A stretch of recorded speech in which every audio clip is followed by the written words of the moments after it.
자, 내용을 보겠습니다. 자, 1번 보세요. 자, 포상금에 관한 설명으로 틀린 것도 있는데요.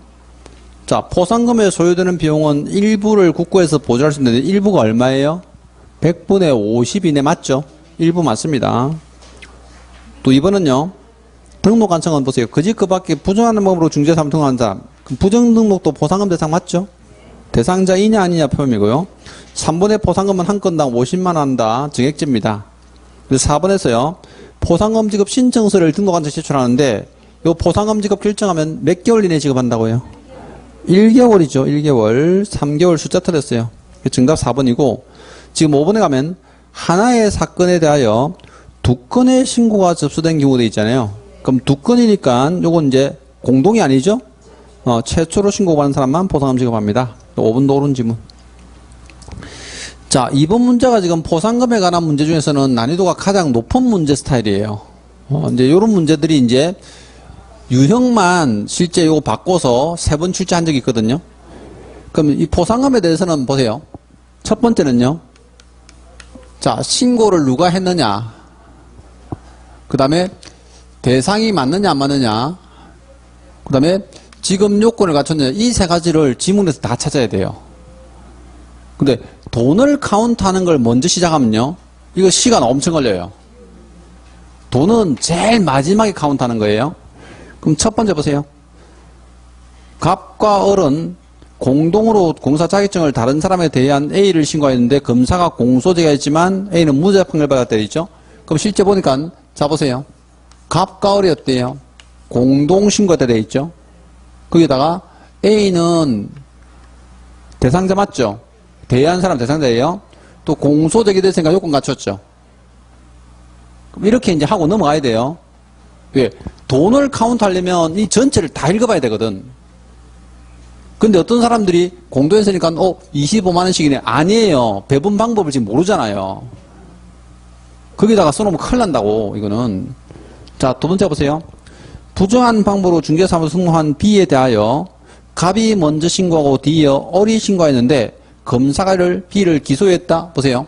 부정한 방법으로 승무한 사람도 보상금 대상 맞죠? 근데 갑이 신고하고 난 뒤에 을이 했으니까 을은 X죠. 근데 기소 이후에도 어때요? 요건 갖췄네. 자, 세 번째 봅니다. 개설 등록하지 않냐고 중개업을 한 C를 갑과 을은 공동으로 고발하여 C는 불기소 처분 어때요? C는 전부 다 삭제해버리면 되죠. 왜? 요건 자체가 X예요. 자, 그 다음에 이제 네 번째요. 중개사무소 등록증을 대여받은 D와 E를 갑과 을은 공동으로 신고했는데, 자, 검사는 D를 무혐의 처분, E를 공소제기했다. 자, 갑과 을이 공동으로 신고했는데요. 자, D는 어떻게 됐어요? 무혐의 처분이고, E는 요건 갖춘 거죠. 그럼 요렇게 이제 카운트하는 거예요. 근데 그 밑에 조건 보니까 A, B, C, D는 갑 또는 을의 신고 고발 전에 행위가 발각되지 않았다. 시기지로 맞고요. 또 갑과 을은 포상금 배분에서 갑은 100분의 60, 을은 100분의 40. 합의가 쓰일 수 있다. 이거 갑과 을이 어때요? 6대 4로 어때요? 합의했네 이거. 그러니까 50만 원을 나눠야 돼. 그래 보니까 보세요. 요거 갑은 얼마야? 30만 원 맞죠? 갑이 혼자서 단도로 신고했죠? 50만 원. 이것도 공동이니까 어때요? 30만 원 이런 거예요. 그럼 을은 보니까 이제 요게 20만 원이죠? 요것도 어때요? 20만 원이죠? 이렇게 받는 거예요. 110만 원, 40만 원.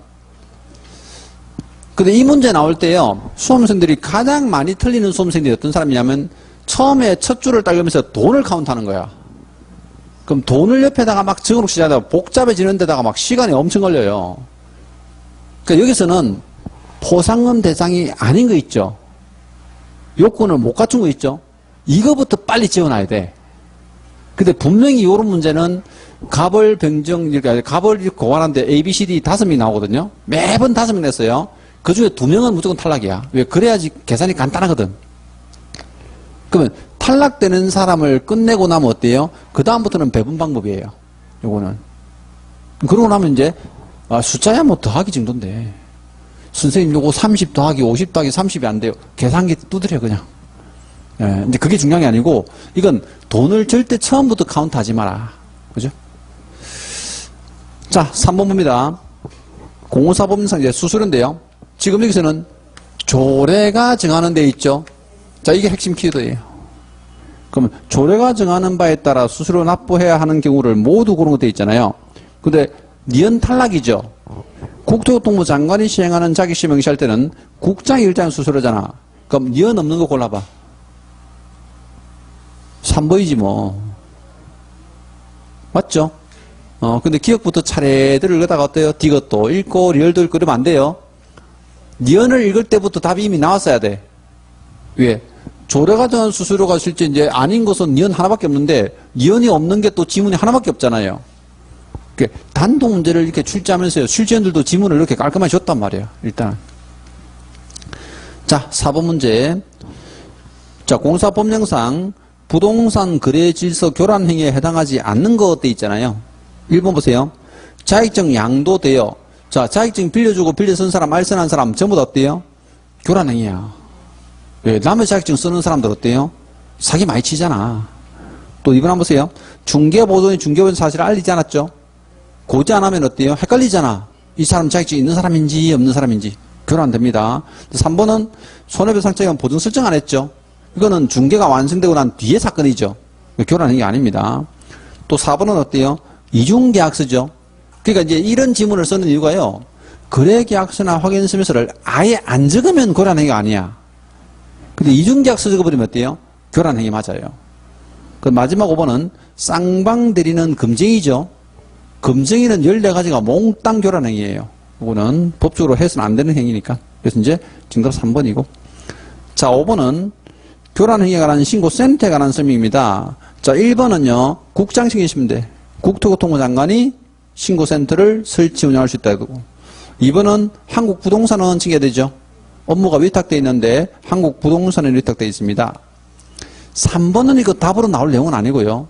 4번 정답 보시면 신고센터에 요구받은 지도세 등록 가능성은 어때요? 신속하게 조사 및 조치를 하고 완료한 날부터 30일 아니고 10일입니다. 이거 날짜가 10일이야.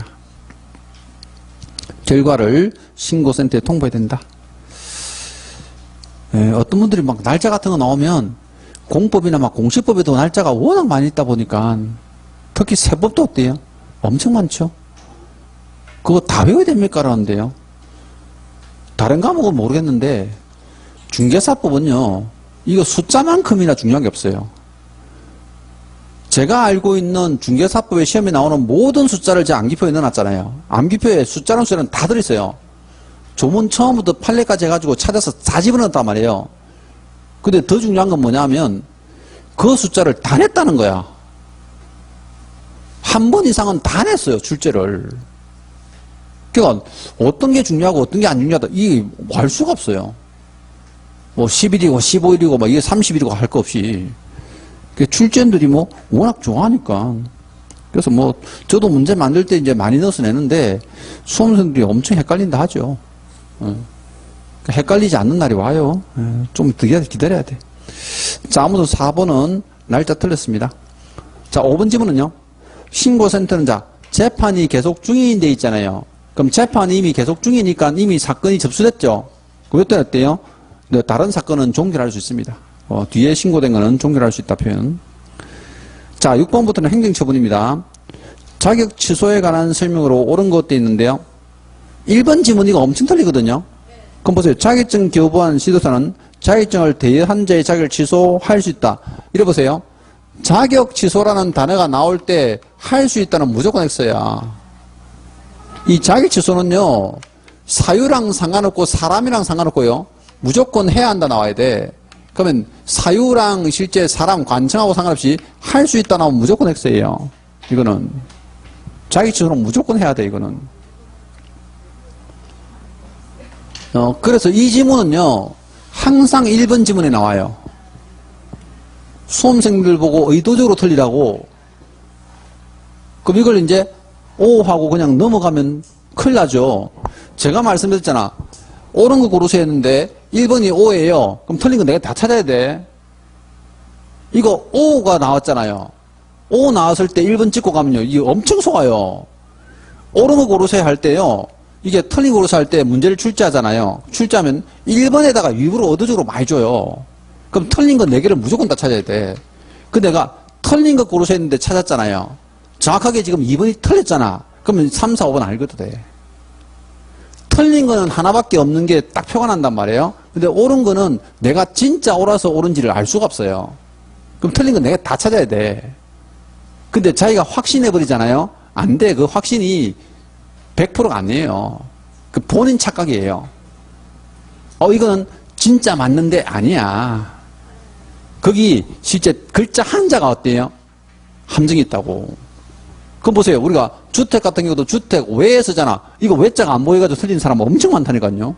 근데 나중에 보면 외자가 보여 또. 그러니까 이게 옳은 거 틀린 거 할 때 문제 풀 때는요. 제가 항상 그러거든. 옳은 거 고르세요 하면 무조건 틀린 거 내가 다 찾아라고. 본인이 옳다고 착각한단 말이에요. 그건 착각이에요. 착각.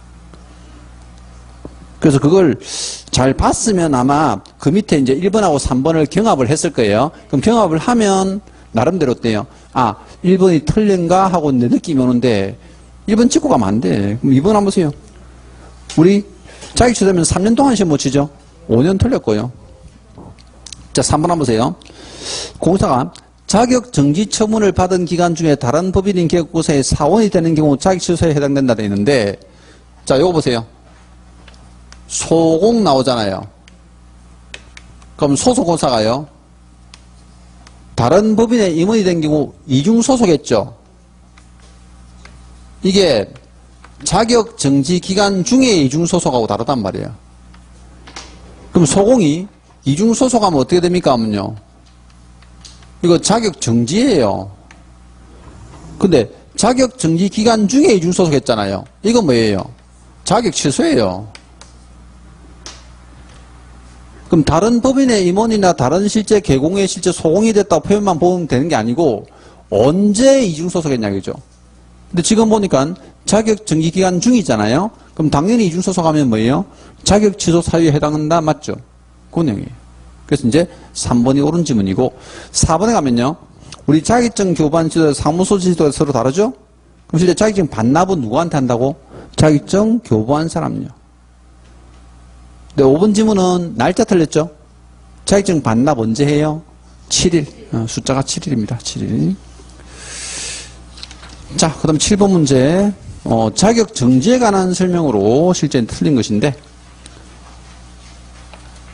1번 한번 보세요. 등록하지 않은 인장을 준경에 사용한 경우 3개월의 자격증이 받을 수 있다? 맞죠?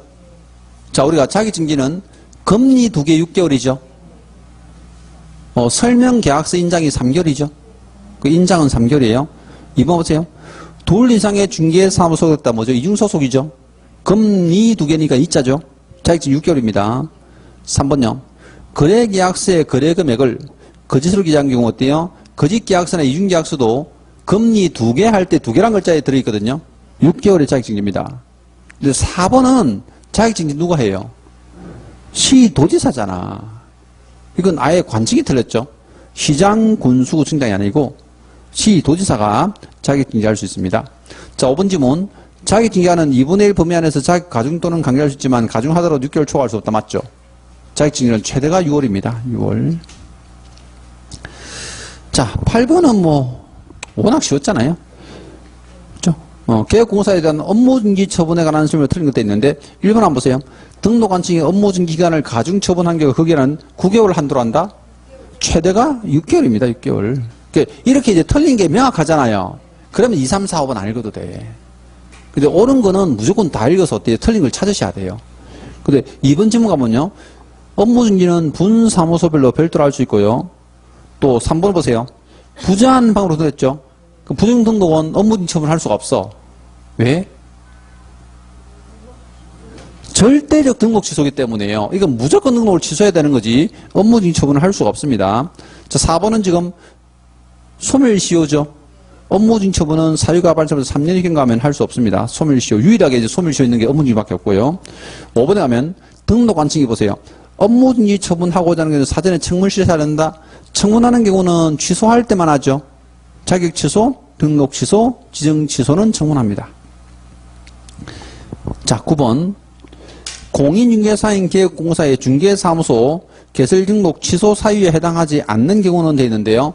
보세요. 이 문제는 조금 복합적인 문제긴 해요. 등록 취소 사유에 해당되지 않는 것도 있는데요. 등록 취소 사유가 절대적 등록수가 있고 상대적이 있는데 이건 등록 취소 사유만 물어봤으니까 어때요? 절대적 등록 취소하고 상대적 등록수를 합친 거예요. 그럼 여기에 해당되지 않는 것도 있잖아요. 1번은 확인 설명서 교부하지 않으면 어때요? 업무중지예요. 업무중지 자체니까 이건 등록 취소 사유가 아니죠.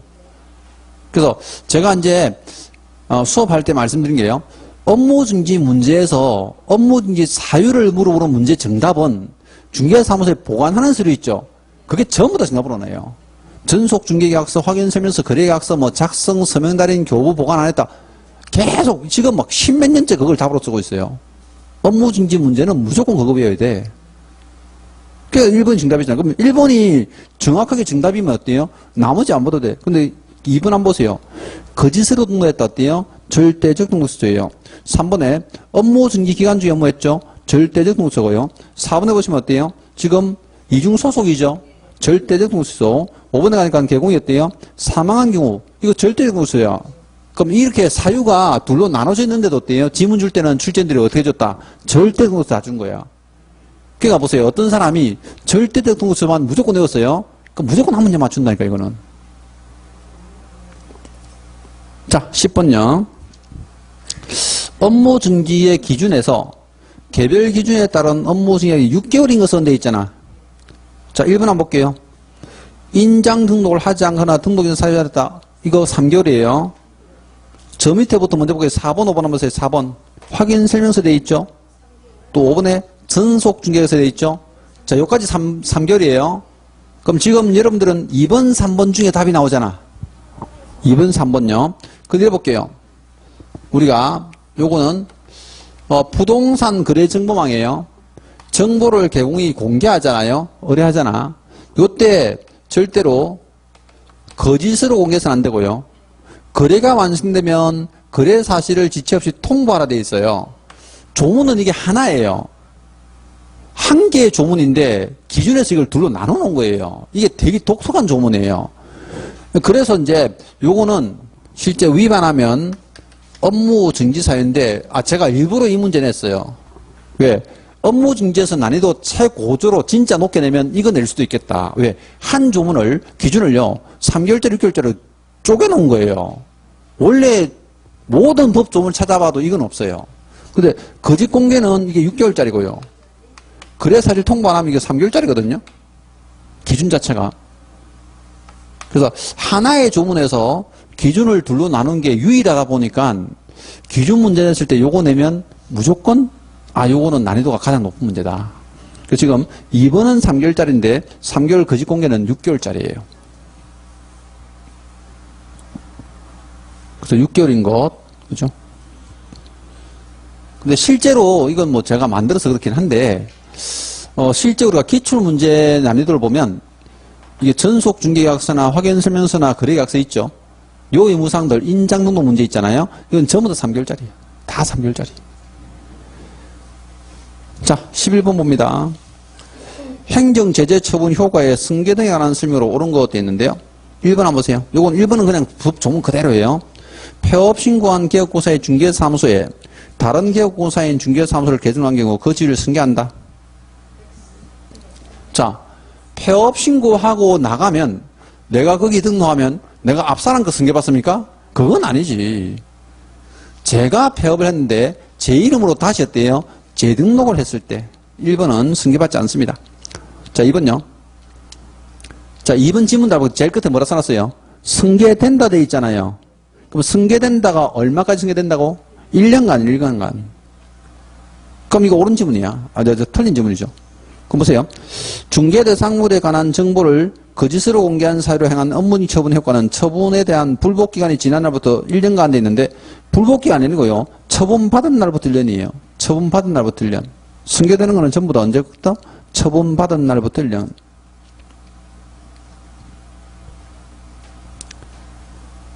자, 3번은 보면 행정처분을 할 수 없다 써놨는데 지금 두 번째 줄에 폐업기간이 6개월 돼 있잖아요. 그럼 폐업기간이 1년이 넘으면 업무중지 할 수 없죠. 폐업기간이 3년이 넘으면 등록취소 할 수 없죠. 근데 지금 폐업기간이 6개월밖에 안 나와 있잖아요. 이 행정처분 할 수 있다 가야 돼. 그죠? 예, 폐업기간이 짧기 때문이죠. 자, 4번 지문요. 재등록개업공사에 대해 폐업신고 전에 업무중지에 해당하는 위반 행위를 이유로 행정처분할 때 폐업기간과 폐업 사유는 고려하지 않는다. 뭔가 어색하지 않아요? 고려한다 가야 되죠. 왜냐하면 이 사람이 폐업을 몇 년 했는지 또 폐업 전에 위반 행위가 몇 년 지났는지 다 봐야지 업무중지 소멸시효가 지났는지 어때요? 이 사람이 업무중지 이제 실제 하고 나서 폐업을 1년 넘게 했는지 고려해야 처분을 할지 말지 결정하잖아요. 예, 그래서 이제 틀린 지문이고. 자, 5번 한번 보세요. 이제 날짜를 써놨는데, 기업공사가 4월 1일, 2023년 4월 1일 날 과태료 부과처분받은 후 폐업 신고하고 2024년 3월 3일 다시 중개사무소 등록한 경우에 처분 효과는 승계된다 되어 있잖아요. 자, 2023년 4월 1일 날 과태료 받고요. 폐업을 언제 했다는 날짜는 안 줬죠. 재등록하는 날짜만 줬어요. 요 3월 3일이니까 1년이 안 됐죠. 당연히 1년 동안 승계되니까 요거 옳은 지문입니다. 요 날짜 두 개만 잘 비교하면 돼요. 자, 12번하고 13번은 같은 문제인데 모양을 좀 다른 거예요. 그럼 12번 보세요. 3년 징역에 처할 수 있는 경우는 우리 중개사법에서는 형벌이 3년 이하 징역에 3천만 원의 벌금이 있죠. 그게 3년 징역이야. 그럼 1번 한번 보세요. 그 집 그 밖에 부정한 방법으로 등록한 경우 3년에 3천만 원 맞죠? 무등록, 부정등록에 3년에 3천만 원이에요. 그럼 1번은 맞는데 2번 보세요.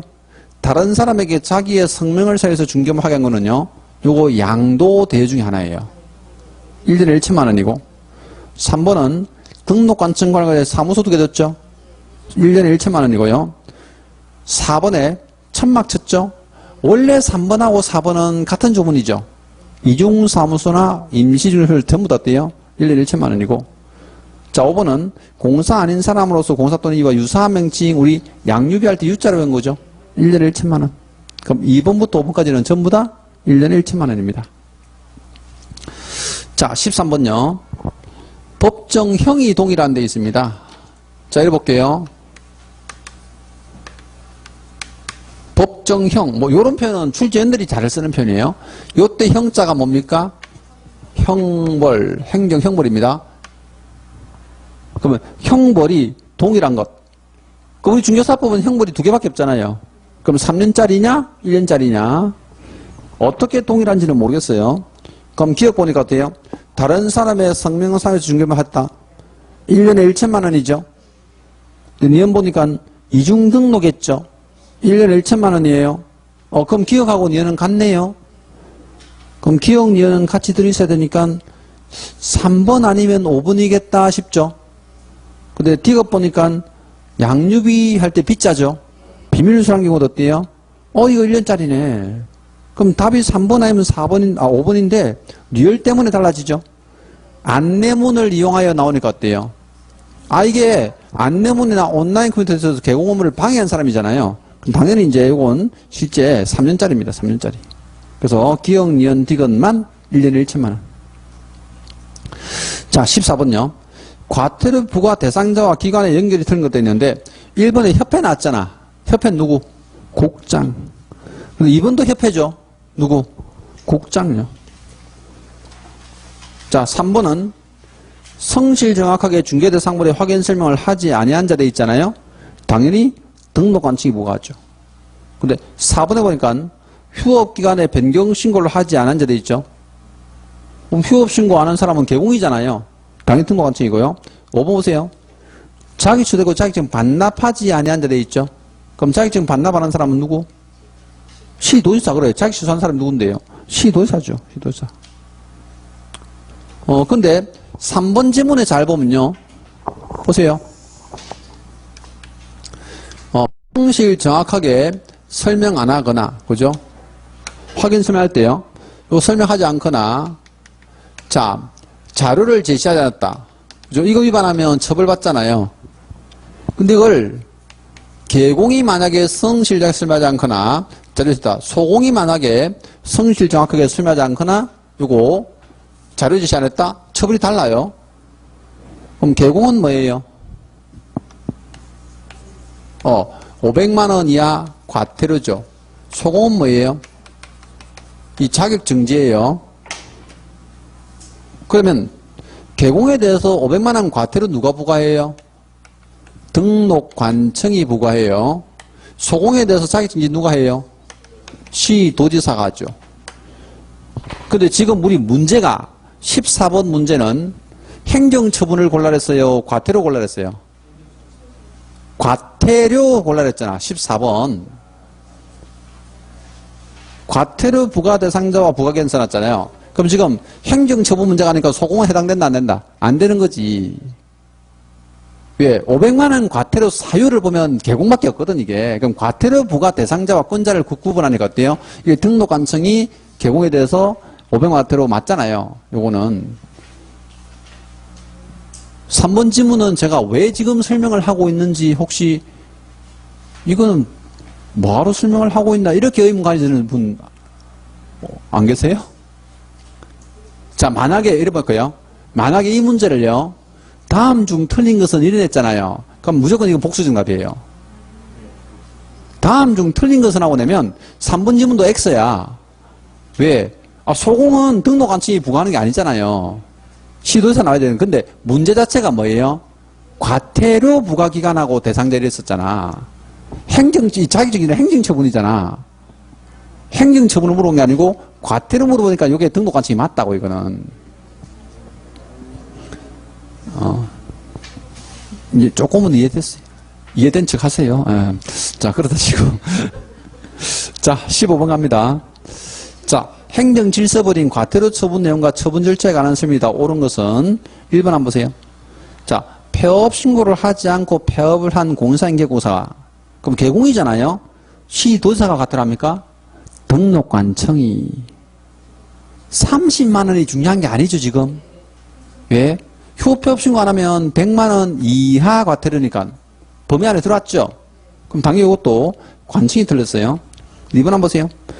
공사 자격 취소 처분을 받은 자가 7일 내에 자격증을 반납하지 않아요. 시도사가 200만 원 과태료 처분하였다. 너무 많아. 우리 자격증 반납 안 하면 얼마예요? 100만 원 이하 과태료예요. 절대 200만 원 나올 수 없어요. 이 100만 원 이하 과태료인데 이 기준도 50만 원이야. 그럼 100만 원 과태료 부과했다 해도 틀린 거예요. 실제로는. 그럼 200만 원 자체가 틀렸고요. 3번 한번 보세요. 개업공사가 중개보조원에 고용신고를 하지 아니하여 등록한지 80만 원의 과태료 처분했다? 고용신고 안 하면요, 과태료가 아니고 아예 업무중지예요, 이거는. 80만 원 과태료 부과할 수가 없죠? 업무중지 처분을 해야 됩니다. 4번. 개업공사가 5개 광고물인 간판에 자신의 성명을 기재하지 않았다는 사유로 등록과태료 또 50만 원 과태료 처분받았다? 자, 우리 간판에 이름 안 쓰면 100만 원 이하 과태료죠? 50만 원 나올 수 있죠?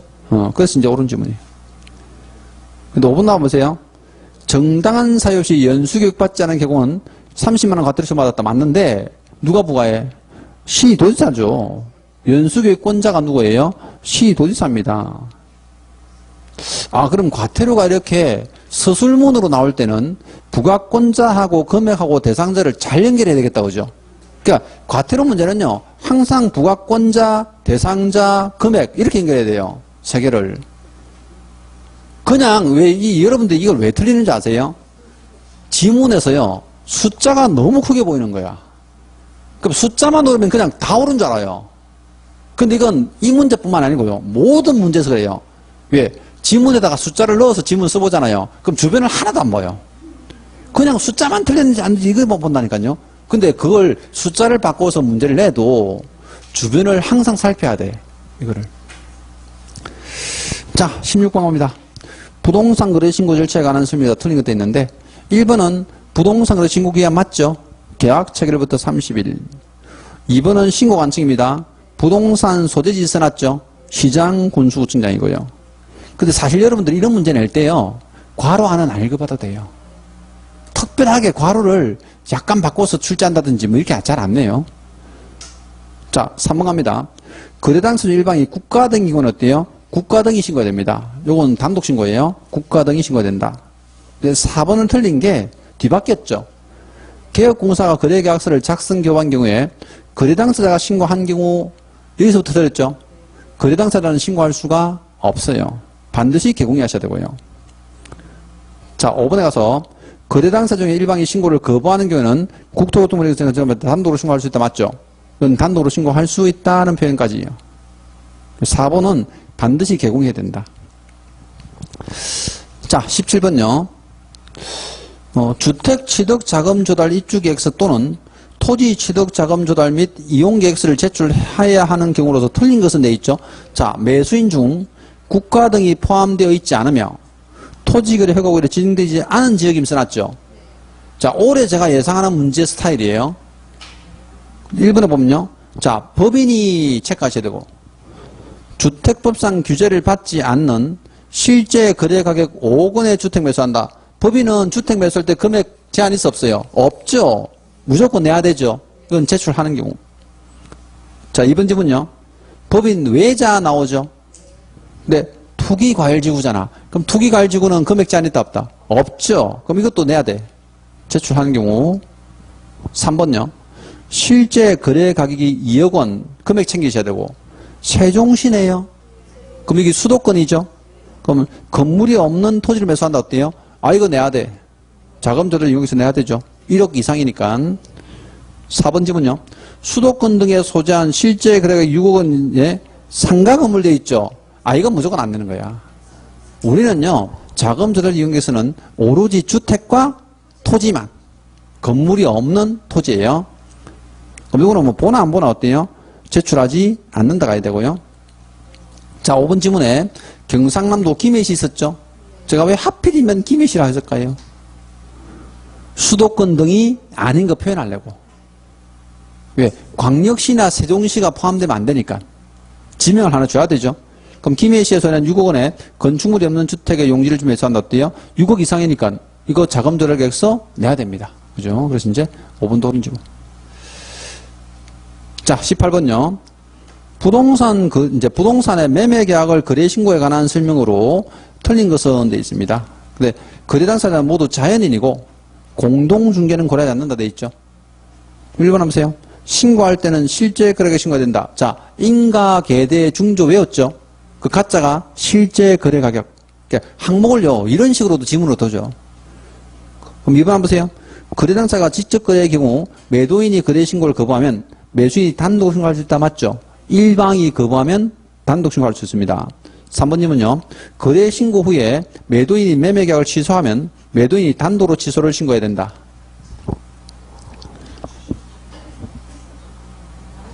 자, 지금 매매 계약을 취소했다 돼 있잖아요. 요거 이제 사후 절차에 관한 부분인데 요것도 다 절차는 똑같아요. 자, 보세요. 계약이 조문이요.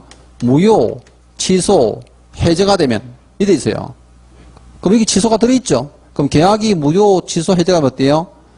이걸 해제 등 신고를 해야 된다 돼 있어요. 이걸 전부 합쳐서 뭐라고 그래요? 해제 등이라고 그래요.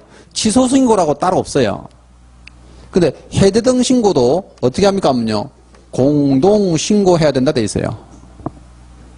아, 절차는 똑같다니까. 그러면 공동 신고하는데 일방이 국가 등이면요. 국가 등이 단독 신고가 되고 일방이 신고를 거부하면 어때요? 단독 신고할 수 있다예요. 그럼 상대방이 거부도 안 했는데 취소 신고나 해제 신고를 단독으로 하면 됩니까? 안 돼요. 이게 3번 틀린 거예요. 작년에 이거 냈어. 문제를. 제가 기출문제 지문을 따온 거예요. 이거는 아예. 근데 4번에 보면 개업공사가 매매계약서에 거래계약서를 작성하면 어때요? 개공이 신고해야 된다. 맞죠? 또 5번 한번 보세요. 개업공사가 매매계약을 신고한 경우에 그 매매계약이 해제되면 그 개업공사가 해제를 신고할 수 있다. O예요. 이건 해야 된다. 아니에요. 무슨 얘기냐면요. 이 무효취소되면 해제 등 신고는 실제 의무자가 어떻게 됩니까? 하면요. 의무자는 거래 당사자예요. 다음 주에 사실 수업을 할 내용이긴 한데 이 의무자가 거래 당사자인데요. 개공은 임의자로 돼 있어요. 그럼 개공은 할 수도 있고 안 할 수도 있어요. 왜냐하면 해제가 된 사실을 개공이 모를 수도 있다는 거죠. 그래서 개공이 신고 의무자가 아닙니다. 근데 이건 할 수 있다 해도 옳은 지문이에요. 자, 그 다음에 19번 가셔가지고요. 부동산 거래 신고를 하고 난 이후에 내용이 일부 바뀌었잖아요. 변경 신고할 수 있는데요. 이 변경 신고할 수 있는 항목이 이게 1조가 지면이라고 외워요. 근데 이게 이제 일부 우리 부동산 거래 신고할 때요. 조건 또는 기한이 있었죠. 실제 거래 가격이 있었죠.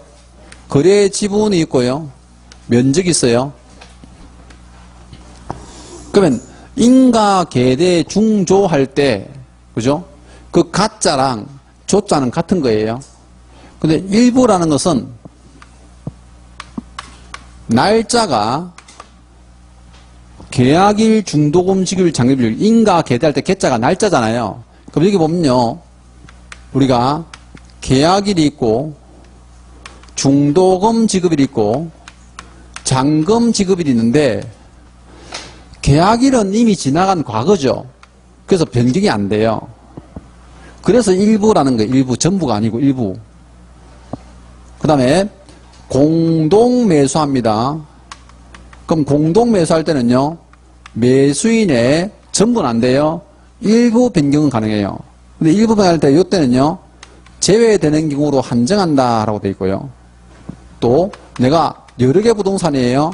다수의 부동산을 매수할 때 어때요? 부동산의 일부 변경이 되는데요. 이것도 제외하는 경우로 한정한다 되어 있거든요. 그럼 이게 무슨 얘기냐면 사람이나 부동산을 빼면 괜찮아요. 부동산을 내가 3개 샀는데 1개 빼겠습니다 하면 변경 신고를 받아줘요. 근데 사람이나 부동산을 추가하겠습니다 하면 안 받아줘요. 변경 신고 안 돼요. 교체하겠습니다 하면 절대 안 받아줘요. 이 표현이에요. 그래서 항목은 외우셔야 되는데요. 조건을 잘 봐야 돼요. 또 그래서 이제 그런 내용들이라 보면 1번에 거래 가격 되는데요. 2번 틀린 게 공동매수 경우에 매수인의 추가 써놨잖아요. 추가 안 돼요. 이거 제외만 돼요. 제외. 자 19번도요. 작년에 이거 정답으로 냈어요. 그러니까 의외로 부동산 거래 신고 절차가 굉장히 복잡한 듯이 보이는데 18번하고 19번처럼요. 두 문제 정답은 어때요? 되게 쉬웠어요. 정답은 되게 쉬웠어요. 그러니까 정답 아닌 게 힘들어. 그러니까 어려운 문제들은 보면 항상 이런 거야. 어려운 문제 보면요. 정답 아닌 거 가지고 되게 꼬셔요. 이게. 자, 20번도 보면 요게 이제 종합 문제긴 한데 보세요. 부동산 거래 신고에 관한 설명도 틀린 것도 있는데 자, 1번은 정정 신청할 수 있다 돼 있잖아요. 요게 변경 신고와 다르게 또 정정 신청할 수 있는 항목이 따로 있어요. 이게 뭐냐면요. 이게 주 종목이 지면이라고 해요.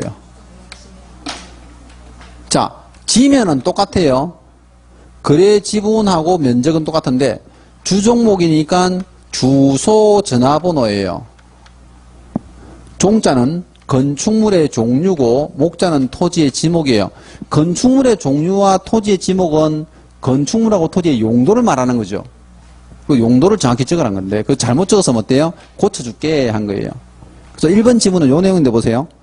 거래 당사 또는 개업공사는 부동산 거래계약 신고 내용 중 거래 지분 비율이 잘못 기재된 거 돼 있죠? 아 여기 있네. 지분 거래 지분이나 거래 지분 비율이 잘못되면 어때요? 정정할 수 있습니다. 항목을 나타내는 거고. 2번 한번 보세요. 자, 자연인 갑이 단독으로 주택부동산 투기과열지구 왜 돼 있죠? 그럼 실제 소재는 실제 그렇게 6억원으로 매수한 경우 어때요? 이용객수 내야 되네.